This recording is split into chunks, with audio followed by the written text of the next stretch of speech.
संपूर्ण विज्ञान का chapter wise one liner question लेकर के आ गया है, जिसका कि ये चैप्टर वाइज क्वेश्चन कवर करा रहे हैं संपूर्ण विज्ञान का। इसमें इस चैप्टर का नाम है गति, जिसे मोशन कहा जाता है, और इस गति चैप्टर से जुड़े सारे क्वेश्चन को कवर करने वाले हैं इस टॉपिक में। और ये गति चैप्टर जो है इसको कंप्लीट कवर करने वाले हैं। इस तरीके से बहुत सारे टॉपिक को कवर कर लिया गया है, जिसका सारा वीडियो जो है प्लेलिस्ट में डाला गया, आप लोग देख सकते हैं। संपूर्ण विज्ञान का कंप्लीट सीरीज आपको कवर कराने वाले हैं। चलिए लेकर चलते हैं क्वेश्चन पे। वन लाइनर क्वेश्चन है सारे के सारे जो हैं। तो चैप्टर यहाँ से देख सकते हैं गति। गति को ही इंग्लिश में कहा जाता है मोशन, और मोशन चैप्टर से जुड़े पहला क्वेश्चन है, एक समान त्वरण से गिरती हुई लिफ्ट में व्यक्ति अपने आप को कैसा अनुभव करता है। यदि एक समान त्वरण से कोई वस्तु गिर रही है तो लिफ्ट में जो व्यक्ति का अनुभव हो रहा है वो हल्का सा अनुभव होगा, वो गिरती हुई वस्तु जो होता है। जैसे आदमी अगर लिफ्ट में चढ़ते हैं तो वहाँ से अगर नीचे की ओर आते हैं तो उसको लगता है हल्का महसूस होता है। अगला क्वेश्चन कहा जा रहा है, समान चाल से चलती वस्तु का त्वरण कैसा होगा। तो समान चाल से चलती वस्तु का त्वरण जो होता है ये शून्य के बराबर होता है। अगला क्वेश्चन है, परिक्रमा के दौरान उपग्रह जिस बिंदु पर पृथ्वी से सबसे निकट होता है उस बिंदु को पेरिजी कहा जाता है। अगला क्वेश्चन की बात करते, क्वेश्चन कहा जा रहा है, किसी निश्चित दिशा में इकाई समय में तय की गई दूरी को क्या कहलाती है। तो वेग कहलाती है। यदि कोई निश्चित समय में, जैसे ये 10 सेकेंड होता है, तो 10 सेकेंड में ही जो तय की गई दूरी होता है उसी को वेग कहा जाता है।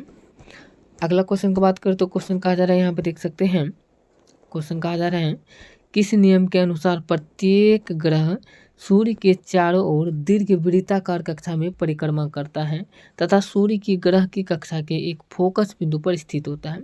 ये होता है केपलर का प्रथम नियम कहलाता है। तो केपलर का प्रथम नियम के अनुसार ये होता है। अगला क्वेश्चन है, सूर्य के चारों ओर चक्कर लगाते समय ग्रह का वेग कैसा होता है। तो सूर्य के चारों ओर चक्कर लगाते समय ग्रह का जो वेग होता है ये अधिकतम होता है जब सूर्य के समीप होता है तब।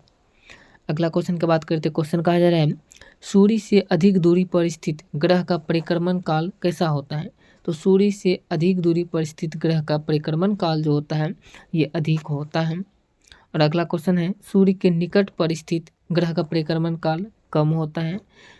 सूर्य के जो है दूर पर स्थित ग्रह का परिक्रमण काल अधिक, और जो निकट पर स्थित ग्रह का परिक्रमण काल जो होता है ये कम होता है। अगला क्वेश्चन की बात करें तो क्वेश्चन कहा जा रहा है, यहाँ पे देख सकते हैं, क्वेश्चन है, पृथ्वी का अपने अक्ष पर घूमना किस प्रकार की गति है। तो पृथ्वी का अपने अक्ष पर घूमना घूर्णन गति कहलाता है। और ग्रहों की गति के नियम जो दिए थे ये केपलर ने ग्रह के गति के नियम को दिया था। अगला क्वेश्चन की बात करते, क्वेश्चन कहा जा रहा है, वेग परिवर्तन की दर को क्या कहा जाता है। तो इसे त्वरण कहा जाता है। और जहाज़ों की गति का मापन जो करते हैं ये नॉट में करते हैं। तोप से छूटे गोलों का पथ जो होता है ये परवलयाकार होता है। और न्यूटन की पुस्तक का नाम जो है ये प्रिंसिपिया है। न्यूटन की पुस्तक जो है उसके नाम बात करें तो उसका नाम है प्रिंसिपिया। अगला क्वेश्चन कहा जा रहा है, देख सकते हैं यहाँ पे, अगला क्वेश्चन है यहाँ पे, जब ग्रह सूर्य से दूर स्थित होता है तब ग्रह का जो वेग जो होता है वो कम होता है। आगे क्वेश्चन है, न्यूटन का तृतीय नियम, न्यूटन के गति का तृतीय नियम जो कहता है ये कहा जाता है, इसके अनुसार प्रत्येक क्रिया के बराबर परंतु विपरीत दिशा में प्रतिक्रिया होती है। इसके उदाहरण जो है यह है, बंदूक से गोली छोड़ते समय पीछे की ओर झटका लगना और रॉकेट का आगे बढ़ना, ये सब जो है न्यूटन की गति का तृतीय नियम कहलाता है। जैसे कि हम लोग जितना तेज़ी से आगे की ओर बल लगाते हैं उतना ही तेज़ी से वो पीछे की ओर ही बल लगाते हैं। यही तो है न्यूटन की गति का तृतीय नियम कहलाता है। जैसे हम लोग बंदूक चलाने के वक्त जो होता है, जितना तेज़ी से बंदूक की गोली जो है आगे की ओर बल लगाता है उतना ही तेज़ी से बंदूक जो है पीछे की ओर झटका देता है।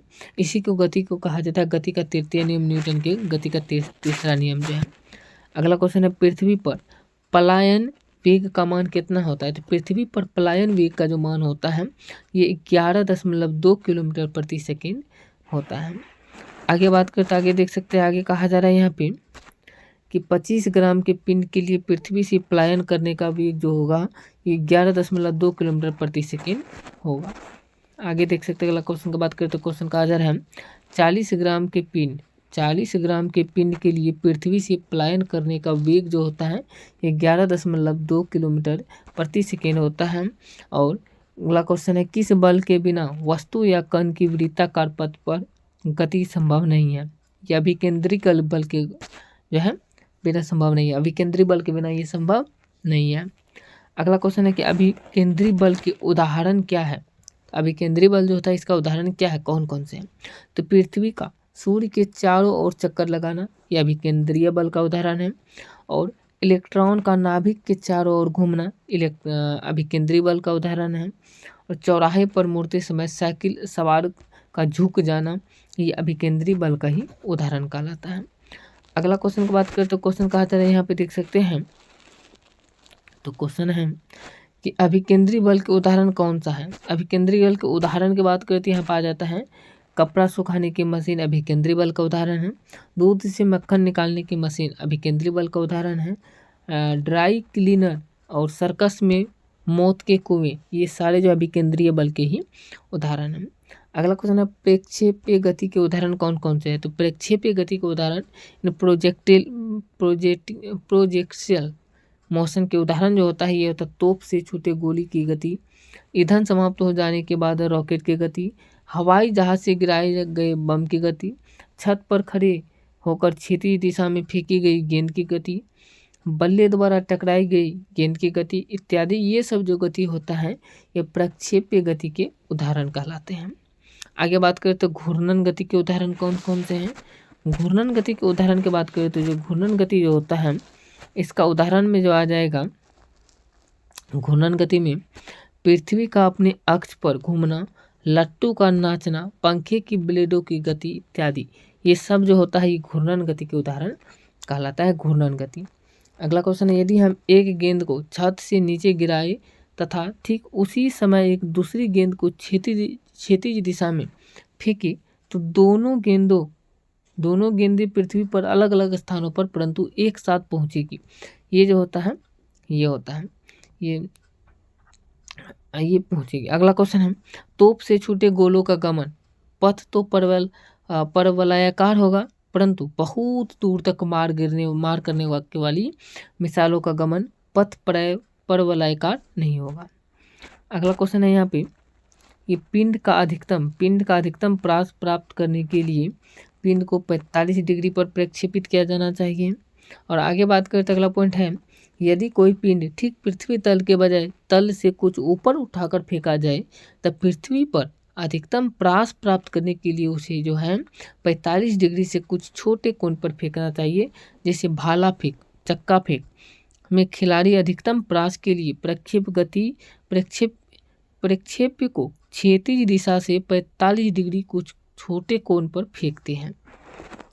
आगे बात करते हैं अगला पॉइंट कहा जा रहा है, पिंड को चाहे थीटा कोण पर प्रक्षेपित करे अथवा 90 डिग्री माइनस थीटा कोण पर, दोनों दशाओं में क्षैतिज प्रास वही रहती है। और आगे बात करते अगला पॉइंट है, यदि क्षैतिज वृत्त में अचर चाल से घूमती हुई एक वस्तु के लिए क्या नियत रहता है? तो गतिज ऊर्जा जो होता है ये नियत रहता है। अगला क्वेश्चन है, क्षैतिज वृत्त में घूमने वाली वस्तु की गतिज ऊर्जा प्रत्येक स्थान पर समान रहती है, क्या ऊर्ध्ववृत्त में भी यह कथन सत्य है? ये बताना है। तो इसका सही आंसर जो हो जाएगा ये सत्य नहीं है। अगला क्वेश्चन है, एक कण समान चाल से वृत्ताकार पथ पर चक्कर लगाता है, वह कण का त्वरण जो होता है वो त्रिज्या के साथ होता है। अगला पॉइंट है, एक कण एक समान चाल से वृत्ताकार पथ पर चक्कर लगाता है, कण के त्वरण की दिशा जो होगी भी सदैव उस वृत्त के केंद्र की ओर होगी। अगला क्वेश्चन कहा जा रहा है, एक कण एक समान चाल से वृत्ताकार पथ पर चक्कर लगाता है, पथ के प्रत्येक बिंदु पर कण के वेग की दिशा जो होगी ये स्पर्श रेखीय होगी। आगे देख सकते हैं अगला क्वेश्चन कहा जा रहा है यहाँ पे, यदि लिफ्ट ऊपर की ओर जा रही है उस पर एक व्यक्ति का भार लिफ्ट में अपने भार का दोगुना होता है, इस दिशा में लिफ्ट का त्वरण जो होगा वो g के बराबर होगा। अगला क्वेश्चन है, एक वस्तु का द्रव्यमान भौतिक तुला से मापने पर एक स्थिर लिफ्ट में m पाया गया है, यदि वही लिफ्ट a के त्वरण से ऊपर जाने लगे तो उस वस्तु के द्रव्यमान का माप कितना होगा? तो उस वस्तु के द्रव्यमान का जो माप होगा ये m × 1 + a प्रति ग्राम होगा। अगला क्वेश्चन है, अपेक्षिता अपेक्षिकता के विशेष सिद्धांत के अनुसार किसी कण का द्रव्यमान जो होता है ये प्रेक्षक के संबंध में वेग में बढ़ोतरी के साथ जो होता है ये बढ़ोतरी के साथ ये बढ़ता है। आगे देख सकते हैं अगला क्वेश्चन कहा जा रहा है यहाँ पे, एक समान वेग से चल रही गाड़ी में से एक व्यक्ति प्लेटफॉर्म पर एक गेंद गिराता है। प्लेटफॉर्म पर खड़े एक प्रेक्षक द्वारा देखा जाने वाला गेंद का पथ जो होता है ये कैसा होगा, ये परवलयाकार होगा। अगला क्वेश्चन है, सड़क पर चलते समय किसी बैलगाड़ी के पहियों की गति किसका उदाहरण है? तो ये स्थानांतरीय और घूर्णनीय गति के उदाहरण है। अगला क्वेश्चन है, यदि एक प्रेक्षक